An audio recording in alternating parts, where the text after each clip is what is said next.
The sound of a gunshot, probably just a couple bangs. But a gun that sounds like a buzzsaw. I wonder how fast the RPM is. The MG42. A World War II machine gun that causes intense PTSD. So, what is the benefit of a general-purpose machine gun? Is it possible to fire handheld? And how it becomes the Hitler's buzzsaw? Machine gun was obsolete for the war.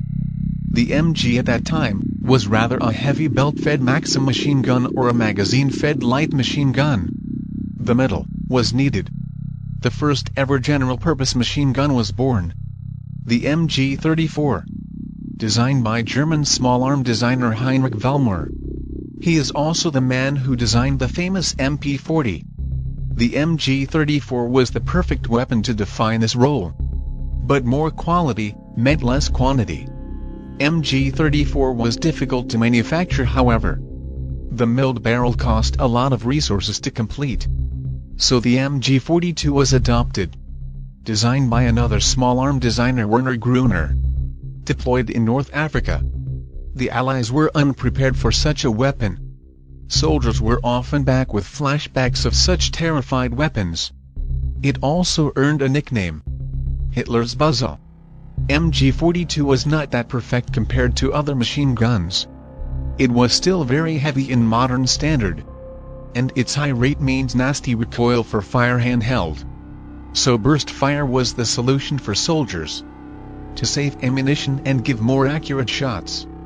But most of the time MG42 were mounted on bipod or tripod. MG42 was famously known at Normandy. A guy called the Beast of Ohama, he killed hundreds of American soldiers with its MG42. At Eastern Front, the Red Army called it the Linoleum Ripper, and the rest of all our history. After the WW2, the MG42 was modernized as MG3. The round was rechambered to 7.62 NATO rounds, and limited the fire rate to a maximum of 1200. It was a disadvantage. So the single-barrel minigun, from Nazi's backbone to Allies' family, it remains till today. Rip and tear until it ends. But in fact, it never ends. The MG42, 1500 RPMs, the Linoleum Ripper, the Hitler's buzzsaw.